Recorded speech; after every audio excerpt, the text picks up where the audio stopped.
The Harrison family reunion was in full swing, crystal glasses clinking against silver trays as my relatives paraded their successes around my parents' expansive backyard. I stood in a quiet corner, nursing a glass of wine and watching my sister hold court near the pool. "You should see my new office," Olivia was telling our cousins, her designer sundress probably worth more than my car. "Corner suite, full staff, amazing view of the city. That's what happens when you work hard and make the right choices in life." I suppressed a smile, taking another sip of wine. If only she knew about my office, the one that occupied the entire top floor of the city's most prestigious building. Speaking of choices, our cousin Beth leaned in. "How's your sister doing?" "Still working at that little company no one's heard of." Olivia's laugh carried across the yard. "Oh God, Sarah. She's still playing entrepreneur or whatever she calls it. Started some consulting firm that probably operates out of her garage." "Such a shame," Beth clicked her tongue. "She had so much potential." I thought about the documents sitting on my real desk, including Olivia's resume which had arrived yesterday. She had no idea she just applied for a job at my company, the same little company she loved to mock. "Sarah." My mother's voice cut through my thoughts. "Stop hiding and come join your sister. She's telling everyone about her promotion." Of course she was. Olivia had been bragging about her new vice president position at Parker & Sons for weeks. Never mind that the company was struggling, or that her department's performance had been declining for months. "I'm fine here, Mom." "Don't be antisocial," Olivia called out. "Come tell everyone about what do you call it? Your business venture." I walked over slowly, aware of the judging eyes taking in my simple black dress and lack of designer accessories. "It's a consulting firm, Olivia. We help companies optimize their operations and improve profitability." "Right," she smirked. "How many employees do you have now?" 2. 3. Try 850 spread across 3 continents. But I just smiled. "Enough to get the job done." "Well," our Aunt Margaret chimed in, "at least you're trying. Not everyone can be as successful as Olivia." I thought about Phoenix Consulting Group's latest acquisition, a $2.3 billion deal that had made headlines in the business world. Headlines my family apparently never read. Speaking of success, Olivia straightened, preening. "Guess who's been headhunted by Eclipse Industries? They're offering me a director position." My heart skipped a beat. Eclipse Industries was my company's public face, the name everyone knew, while Phoenix Consulting Group operated behind the scenes. The position she was applying for would report directly to me. "That's wonderful," I said carefully. "When's your interview?" "Next week." She beamed. "Tuesday morning. The recruiter said I'm exactly what they're looking for. Finally, a company that recognizes real talent." I took another sip of wine to hide my expression. Tuesday's interview was with me, though she wouldn't know that until she walked into the room. "I heard Eclipse Industries is very selective," our cousin Mark said. "Their CEO is supposed to be some kind of business genius. No one even knows who they are, very private." "Please," Olivia waved her hand dismissively. "It's probably just some old man who doesn't want people to know he's running the company from a golf course. Besides, with my experience, they'd be lucky to have me." If she only knew she was talking about her little sister, the one she'd spent years dismissing as a failure. "Sarah used to want to work there, didn't you?" Mom added helpfully. "But they never called you back." "Because I was too busy building it." "Things work out the way they're supposed to, Mom." "Oh honey," Olivia's voice dripped with fake sympathy. "You shouldn't give up. Maybe once I'm in a leadership position there I can put in a good word for you. Get you an entry-level position or something." The irony was almost too perfect. But I just nodded. "That's thoughtful of you." "It is, isn't it?" She preened. "I've always tried to help you, Sarah. It's not your fault you're not as ambitious as me. Some people are just meant for bigger things." I thought about the file on my desk containing her company's performance reports. About how her successful department was actually hemorrhaging money. About how her current company was desperately trying to stop their stock price from falling. "You know what they say," I offered mildly. "Appearances can be deceiving." "What's that supposed to mean?" Her eyes narrowed. "Nothing. Just that success comes in many forms." She laughed, that dismissive sound I'd grown so used to. "Says the person whose biggest client is probably a local coffee shop. Face it, Sarah, you're just not cut out for the corporate world." That's why you're hiding in your little consulting business while I'm out here making real moves. Our relatives nodded in agreement. After all, Olivia was the successful one, the one with the prestigious job title, the designer wardrobe, the country club membership. I was just the disappointing daughter who had walked away from a real career to start my own business. Tell them about your new condo, Mom urged Olivia. The one with the rooftop pool. Oh yes. Olivia brightened. 47th floor, custom everything.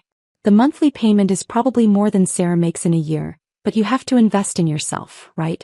I thought about my penthouse apartment, the one that occupied the entire top floor of the city's most exclusive building.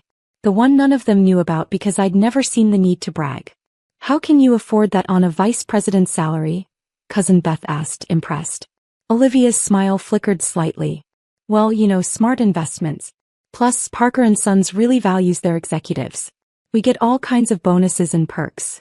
I knew for a fact that Parker & Sons had frozen executive bonuses 6 months ago due to declining profits.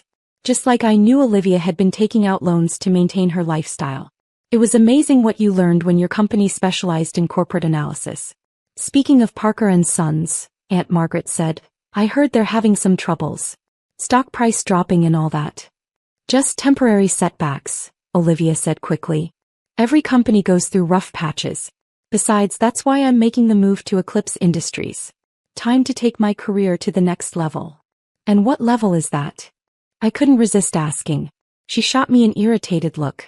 The kind of level you wouldn't understand, Sarah. Eclipse Industries is a major player in the business world. They don't waste time with small-time consultants. I checked my phone. Another email from my HR director about Olivia's upcoming interview. Candidate seems overconfident, she wrote. Claims to have single-handedly increased department profits by 40%, but records show significant losses under her leadership. You never know, I said, tucking my phone away. They might surprise you. Please, she scoffed. The only surprise will be how quickly they offer me the position. I've never failed an interview in my life. There's a first time for everything. He paused, something in my tone finally registering.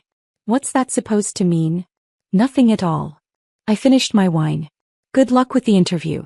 I'm sure it will be enlightening. As I walked away, I heard her talking to our cousins. God, can you believe her? My sister's such a nobody.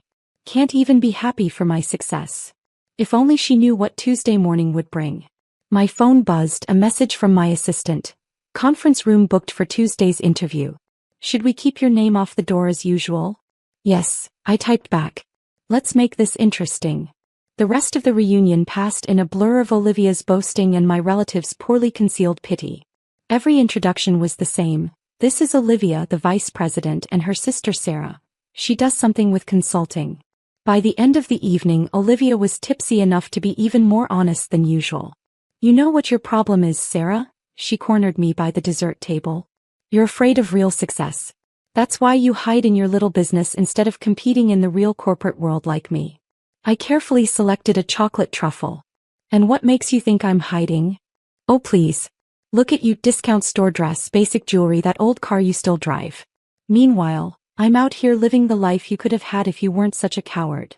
I thought about Tuesday morning, about the moment she would walk into that conference room expecting to impress some nameless CEO. You know what they say, Olivia. Pride comes before a fall. Tuesday morning arrived bright and clear. I sat in my corner office, watching the city come alive 50 stories below while waiting for my assistant's signal. My navy silk suit, Armani, though I'd never bothered to tell my family I could afford designer clothes, felt like armor. She's here. My assistant's voice came through the intercom. Security just called up. Is making quite an impression. I smiled, imagining Olivia strutting through the lobby in her highest heels, probably talking loudly on her phone to show everyone how important she was. Let's give her the full experience.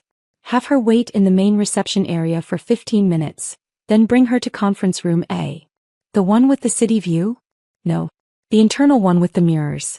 I want her to spend some time looking at herself. While I waited, I reviewed her application one more time. The exaggerations were astounding. Projects she claimed to have led but had actually failed. Profits she said she'd generated that were actually losses. It was amazing what people would claim when they thought no one would check. She's getting restless, my assistant reported 10 minutes later. She's asked 3 times to speak to the CEO directly. 5 more minutes. Finally, it was time. I walked to the conference room through my private corridor, entering through the back door while my assistant led Olivia in through the front. The CEO will be with you shortly, I heard her say professionally. Finally, Olivia's voice carried that familiar note of condescension. I don't usually wait this long for interviews. Don't you know who I am? Oh, we know exactly who you are, Ms. Harrison. I waited until the door closed before speaking. Hello, Olivia. She spun around, her perfectly styled hair swishing with the movement. For a moment she just stared, her brain refusing to process what she was seeing. Sarah. She blinked rapidly. What are you doing here? Are you interviewing for a position too? I smiled, walking to the head of the table. No, Olivia. I'm conducting the interview. She laughed, that dismissive sound I knew so well. Very funny. Did you get a job as an HR assistant or something? Look, I'm here to meet with the CEO, so if you could just... I am the CEO. The silence that followed was absolute. I could almost hear the gears turning in her head as she tried to make sense of what she was seeing. That's impossible, she finally managed. Eclipse Industries is a multi-billion-dollar company. You run a small consulting firm. Phoenix Consulting Group, I corrected her, which owns Eclipse Industries along with several other major corporations. That little company no one's heard of is actually one of the largest business consulting firms in the country. She sank into a chair, her designer purse slipping from her shoulder. But you drive an old car. You wear cheap clothes. You live in a normal apartment. No, Olivia. I drive a reliable car because I don't need to show off. I wear what I choose because I don't need designer labels to feel successful. And I have a penthouse that takes up the entire top floor of the Wellington building. I just never felt the need to brag about it. Her face had gone pale, making her expensive makeup stand out starkly. Why didn't you tell us? Tell you what? That while you were mocking my career choices, I was building an empire. That while you were taking out loans to maintain your image of success, I was actually achieving it. I pulled out her application. Which brings us to this interesting piece of fiction. He stiffened. My resume is completely accurate. Really? I started reading. Led team to 40% profit increase in Q3. Interesting, since our analysis shows your department actually lost $2.3 million that quarter. Spearheaded digital transformation initiative. The same initiative that failed spectacularly and cost Parker and Sons millions in wasted resources. Those numbers are confidential. How did you dash? I own a consulting firm that specializes in corporate analysis, Olivia. Did you really think we wouldn't fact-check your claims? She rallied slightly, her chin lifting. Fine. So you've done well for yourself. But I'm still highly qualified for this position. My experience dash. Your experience, I cut her off, is a masterclass in failing upward. You've jumped from company to company, always moving on before the consequences of your mismanagement become apparent. But now you've applied to work for someone who knows exactly who you are and what you've done. Is this revenge? She whispered. For how I treated you. Revenge. I laughed softly. Olivia, this is just business. You're not qualified for this position. Your track record is abysmal, your references are weak, and your reputation in the industry is exactly what you've earned. I wouldn't hire you if you were the last candidate on earth. Tears welled in her eyes, threatening to ruin her perfect makeup. You can't do this to me. I'm your sister. Funny. You didn't seem to care about that at the reunion. What was it you called me? A nobody. I didn't mean dash. Yes, you did. You've spent years looking down on me, mocking my choices, dismissing my success because it didn't look the way you thought it should. Well, now you know what real success looks like. It looks like having the power to reject my own sister for a job because she simply isn't good enough. She stood up suddenly, grabbing her purse. I'll tell everyone about this. About how you humiliated me. Go ahead. I smiled. Tell them how your nobody sister turned out to be CEO of the company you desperately wanted to work for. Tell them how all your bragging and showing off meant nothing in the face of actual achievement. Tell them everything. Mom and Dad won't believe it. Actually, they will. Because while you're telling them, my company will be announcing its acquisition of Parker and Sons. Your current employer is about to become part of my corporation. Which means... No, she whispered. Your position is being eliminated. Along with most of the executive positions you've used to prop up your image of success. Maybe it's time to try working somewhere that values actual results over appearances. She stumbled toward the door, then turned back. I could have done it, been as successful as you. I just what? Chose to focus on looking successful instead of being successful. Decided that designer clothes and fancy cars were more important than actually building something meaningful. I never knew. No, you didn't. Because you were too busy looking down on me to look up and see how far I'd risen. I pressed the intercom. Please escort Ms. Harrison out. And make sure security has her picture. She won't be admitted to the building again. As she left, I heard her phone ring, probably our mother calling to ask how the interview went. That would be an interesting conversation. Over the next few weeks, the family grapevine exploded. Suddenly, relatives who had dismissed me for years were calling to congratulate me, to reconnect, to ask about job opportunities. My mother left tearful voicemails about how proud she had always been of me. My father sent emails suggesting we have lunch to discuss business opportunities. I ignored them all. Olivia tried to spin the story, of course. Tried to claim she had turned down the position because the company wasn't a good fit. But when the Parker & Sons acquisition was announced and her entire department was eliminated, the truth became impossible to hide. Last I heard, she was working as a junior analyst at a small firm across town. No corner office, no designer wardrobe, no country club membership. Just a regular job where she actually has to prove her worth. My company continues to grow. We've acquired 3 more major corporations, expanded into international markets, and doubled our workforce. I still drive my reliable car, still choose clothes for comfort over labels, still let my success speak for itself. Sometimes I see Olivia at family gatherings. She's quieter now, more subdued. The designer bags are gone, replaced by more modest accessories. She doesn't brag anymore about her corporate success or mock others' career choices. Last week she sent me an email. I understand now what you were trying to tell me all those years. Success isn't about appearances. I'm sorry I never saw that or you clearly. I didn't respond. Some lessons have to be learned the hard way. My office still has the best view in the city. But now when I look out over the skyline, I don't see buildings and businesses. I see a reminder that success doesn't need to be shouted from rooftops or wrapped in designer labels. Sometimes the biggest success stories are written by the people everyone else wrote off as nobodies. And sometimes, just sometimes, the nobody your sister mocked at a family reunion turns out to be the CEO she desperately wanted to impress. The best revenge? It isn't telling everyone about your success. It's letting them discover it for themselves, right when they're trying to prove they're better than you.